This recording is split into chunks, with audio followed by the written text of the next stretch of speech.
उस पर कांग्रेस का ये आरोप है कि अब ये थोड़े ज़्यादा पॉलिटिकल हो गए ना, इतना तो बोल दिया है।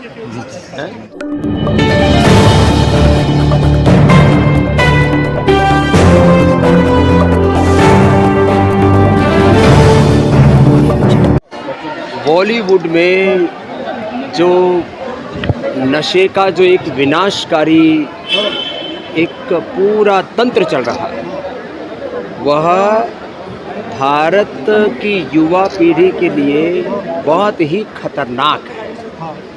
नशे को जिस तरह से ग्लैमराइज किया गया है और जिनको लोग अपना रोल मॉडल, आइकॉन, जिनको अपना आइडियल मानते थे, वो लोग भी जब इस प्रकार के इस षड्यंत्र में फंसे हुए दिखते हैं तो लोगों को एक गलत प्रेरणा मिलती है।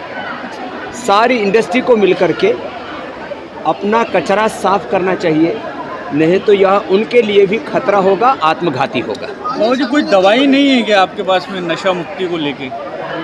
मैं तो योग से रोग मुक्ति, नशा मुक्ति और सब प्रकार की जो अशुचिता है, अनैतिकता है, हिंसा है, कदाचार है, उससे मुक्ति का ही ये अभियान हम चलाते हैं। क्योंकि योग से जब व्यक्ति के शरीर, इंद्रिय और मन, चित्त की शुद्धि होती है तो निश्चित रूप से व्यक्ति सही दिशा में आगे बढ़ता है।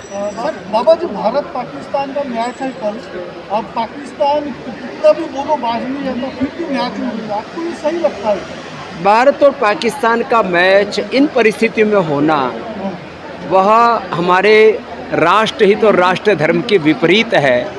क्योंकि एक तरफ ये क्रिकेट का खेल और दूसरी तरफ आतंकवाद का खेल, दोनों साथ साथ नहीं चल सकते। बाबू जी, पेट्रोल डीजल के दाम बढ़ रहे हैं लगातार। आपने कहा था कि अगर काला धन आएगा तो 30 रुपये में पेट्रोल मिलेगा, पर नागरिक त्रस्त हैं। एक सवाल ऐसा है कि काला धन आएगा तो पेट्रोल 30 रुपये का हो जाएगा, ऐसा आपने कहा था, लेकिन अभी दाम इतने बढ़ रहे हैं तो इसका मतलब काला धन देश में बढ़ रहा है। देखो, जो काला धन, भ्रष्टाचार, व्यवस्था परिवर्तन के लिए जो हमने पूरे देश में आंदोलन चलाया, तो मैंने उस समय कुछ प्रोविजंस रखे थे कि टैक्स टेररिज्म से और अलग अलग प्रकार के जो कुछ आर्थिक सुधारों के कार्यक्रम थे। तो मैंने ये बोला था कि जो क्रूड ऑयल का रेट है उसके अनुरूप यदि तेल बेचा जाए और उसके ऊपर टैक्सेशन कम कर दिए जाए तो निश्चित रूप से जो मैंने बोला था वो हो सकता था। अब सरकार ने जिस तरह से पूरी अर्थव्यवस्था को संजोया हुआ है, अब उनको राष्ट्रहित के सामाजिक कार्यों को भी जारी रखना है, अलग अलग आर्थिक चुनौतियां हैं, सरकार को सरकार भी चलानी है, तो उसके लिए उनको जो टैक्स है वो उसको नहीं हटा पा रहे हैं। तो कभी ना कभी तो ये सपना साकार होगा, ऐसी अपेक्षा है। एलोपैथी की तुलना में योग और आयुर्वेद अभी भी सर्वश्रेष्ठ है। एक इमरजेंसी ट्रीटमेंट और दूसरा surgery. In life saving drugs को, सर्जरी को निकाल दिया जाए तो 98% बीमारियों का प्रभावी और स्थायी, माने complete cure, sustainable health, primary prevention, secondary prevention, control, cure, rehabilitation, palliation, acute management और सस्टेनेबल हेल्थ के लिए योग और आयुर्वेद बहुत ही सटीक हैं।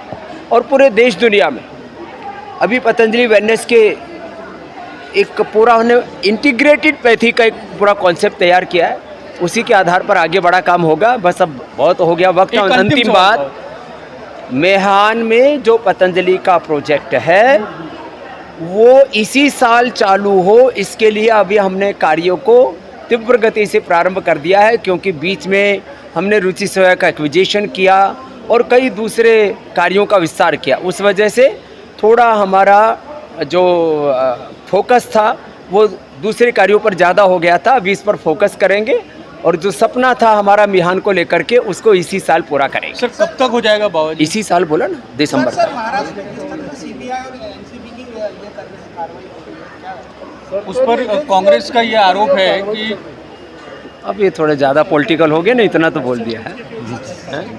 ठीक है। अच्छा बाबा जी, कल का जो आपका कार्यक्रम है उसमें किस तरीके का संदेश दिया जाएगा? देखो, हमारा एक ही संदेश है हम सब एक ईश्वर की संतान, एक पूर्वजों की संतान, एक धरती माता की संतान, सभी एक समान, सभी महान, पूर्वजों की साझी संस्कृति, साझी विरासत को लेकर के सभी मत पंथ संप्रदाय, जातिवाद, भाषावाद, प्रांतीय उन्माद से ऊपर उठ करके एक आध्यात्मिक राष्ट्रवाद और आध्यात्मिक सात्विक विकासवाद की अवधारणा को लेकर के देश आगे बढ़ेगा तो निश्चित रूप से भारत फिर से पूरे विश्व का नेतृत्व करने में समर्थ होगा। ऐसा सामर्थ्य इस भारत भूमि में है। यूपी में सरकार किसकी बनेगी? Thank you.